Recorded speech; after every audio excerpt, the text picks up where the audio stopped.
श्री कृष्ण रथ हाँक रहे हैं, अर्जुन बैठे हैं, कुरुक्षेत्र के मैदान की तरफ पहुंचे।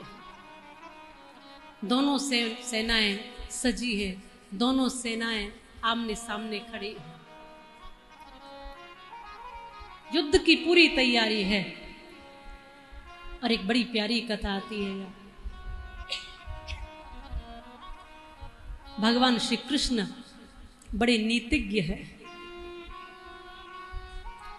युद्ध नीति में, राजनीति में, धर्म नीति में, प्रेम नीति में कौन सी ऐसी नीति है जो भगवान को नहीं आती हो। 16 कलाओं से संपन्न परिपूर्ण पूर्ण अवतार भगवान श्री कृष्ण। आप समझते हैं उनका खड़ा होना ही अपने आप में पर्याप्त है।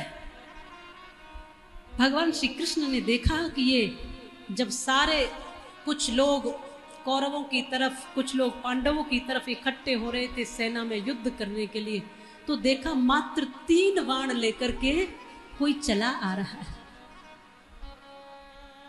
मात्र 3 बाण लेकर। तो वो 3 बाण के धारी कौन? बर्बरीक जी।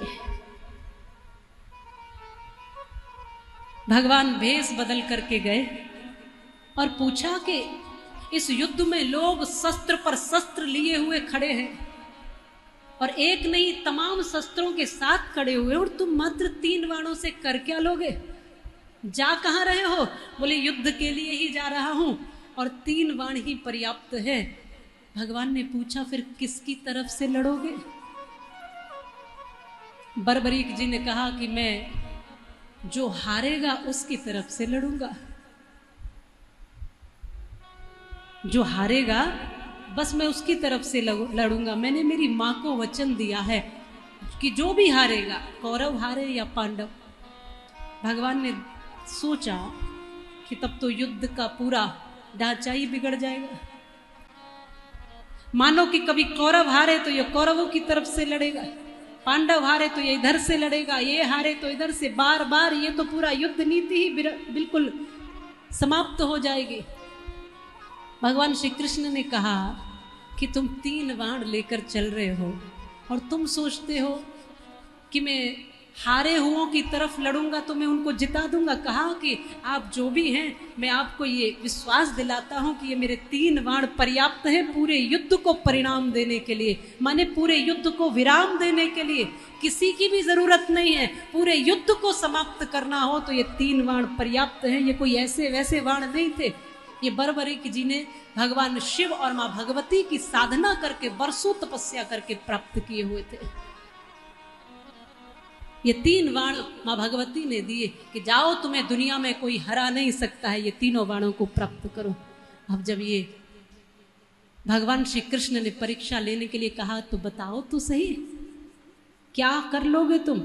1 बाण से एक पेड़ के पूरे पत्तों को निशाना बनाकर 1 बाण चलाया बर्बरीक जी ने, और 1 बाण से पूरे पेड़ के पत्तों को भेद दिया, छेदन कर दिया।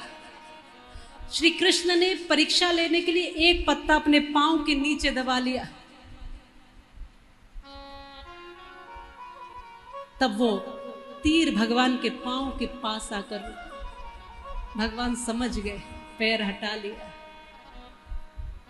1 पत्ते को निशाना बना करके 1 बाण में पूरे पेड़ के पत्तों को बेच दिया। श्री कृष्ण समझ गए कि 3 बाण की भी जरूरत नहीं पड़ेगी।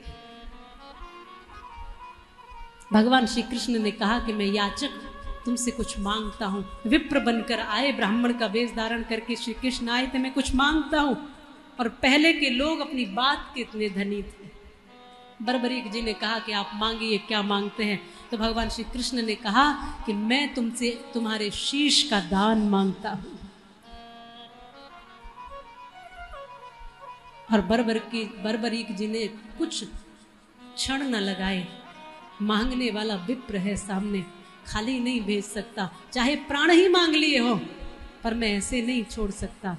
तो भगवान श्री कृष्ण के लिए उन्होंने शीश का दान दिया, इसलिए वो शीश के दानी कहलाए। बोलिए शीश के दानी की जय।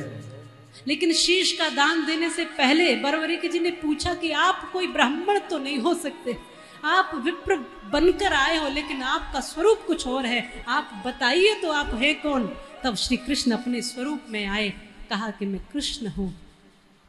बरबरीक जी ने कहा कि मांगने वाला साक्षात श्री कृष्ण हो तो भला उसको देने में कैसी हानि, और ये शीश आप ही का है प्रभु, ये जीवन आप ही का है। तो एक पल में शीश का दान दिया और तब से वो शीश के दानी कहलाए। और भगवान श्री कृष्ण ने फिर उनको आशीर्वाद दिया और ये कहा कि आज से पहले किसी ने इतना बड़ा दान नहीं किया। अरे हम पैसों का दान कर देते हैं, भूमि दान कर देते हैं, कन्या दान करते हैं और कुछ भोजन दान कर देते हैं, लेकिन भला शीश का दान करने वाला कौन है? आज तक किसी ने शीश का दान नहीं किया, इसलिए तुमने अपने शीश तक का दान किया है, इसलिए तुम आज से मेरे नाम से जाने जाओगे, तुम्हें कलयुग का कृष्ण समझेंगे और उतनी ही शक्ति मैं तुम्हें प्रदान करता हूं कि जो भी तुम्हारे द्वार पर आएगा और जो कुछ भी तुमसे मांगेगा वो सब तुम्हारे द्वार पर आकर के पूर्ण होगा, सबकी इच्छाएं पूर्ण होंगी तुम्हारे द्वार पर। तुमने शीश तक का दान दिया और ये महाभारत का युद्ध था बर्बरीक, ये धर्म युद्ध था और इस धर्म युद्ध में धर्म की जीत होनी ही चाहिए। तुमने अपने शीश का दान इस धर्म युद्ध के लिए दिया, इसलिए मैं तुम्हें ये आशीर्वाद देता हूं कि लोग मेरे ही नाम से तुम्हें जानेंगे। तब से उनका नाम पड़ा श्री श्याम, तब से वो नाम छूट गया बर्बरीक और उन्हें कहने लगे श्याम। उन्होंने श्री कृष्ण का ही नाम प्राप्त किया। पहले ऐसे भक्त हैं ये जिनको भगवान श्री कृष्ण ने अपना नाम दिया हो, बाकी किसी को संपत्ति दी होगी और कुछ दिया होगा, पर अपना नाम भगवान ने किसी को नहीं दिया। पहले ऐसे भक्त हैं बर्बरीक जी जिनको भगवान ने अपना नाम दिया।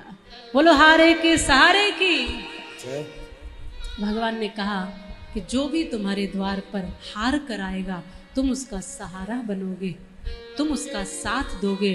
कोई कुछ भी मांग ले, इस दुनिया की सारी सुविधा, साधन, संपत्ति, यश, नाम, कीर्ति, उसके साथ साथ भक्ति तक भी जो कुछ भी मांग ले सब देने की क्षमता तुम में है श्याम, क्योंकि मेरी शक्ति, मेरा नाम मैं तुम्हें समर्पित कर रहा हूं। और भगवान की शक्ति भक्त के भीतर ही प्रवेश करती है।